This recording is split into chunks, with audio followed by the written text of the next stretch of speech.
what's up?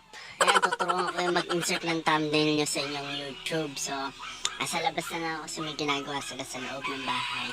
Mga businessman na sila. So, ayun din ako magpapatumpik-tumpik pa. Tara na, tuturuan ko na kayo. 1, 2, 3, come on!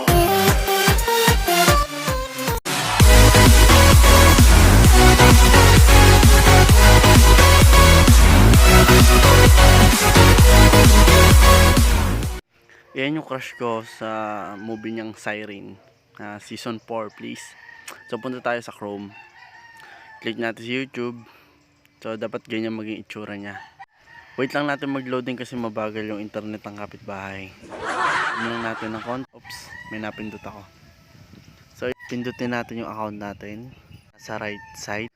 Pag napindot nyo na, edi wow, hanapin natin yung video na ayan. As you can see, nakita nyo, diba? So loading lang natin. Load lang natin yan. Punta tayo sa video, tapos load natin. So yun, meron akong video walang thumbnails. Then click lang natin yung video, tapos hintayin natin mag-loading. Tapos panoorin nyo na rin yan. What? Sa gilid may makikita kayo edit video. So yun ang pipindutin natin. Pindot lang. Bagal talaga yung internet ng kapitbahay. Dapat ata palitan na yung kapitbahay. So yung tatlong picture na makikita nyo, yun yung pagpipilian yung para magiging cover ng YouTube nyo. So meron isang upload thumbnails, pindutin natin yan. Diyan tayo mag-upload ng thumbnails natin.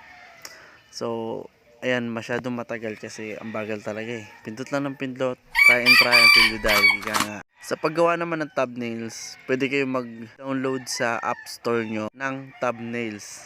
Search nyo lang. Or else, pwede naman kayo mag-edit sa PixArt kasi madali lang naman. Kailangan nyo lang ng creativity. Dapat yung thumbnails nyo, unang kita pa lang ng viewer, maiinggan nyo silang pindutin. Since ako walang creativity, bakit ayaw nyo pindutin? Ayun, napindot na natin. Hanapin lang natin yung gawa ko. Ayan, pindot. Tapos iyan, na-upload na siya dyan. Gilid may makita tayong save. Kung naiinip ka sa tutorial ko, pwede ka muna magkape. Basta pagtimpla mo rin ako. Pindutin lang natin si save para ma-save siya. Ginagawa mo! Tapos loading na naman.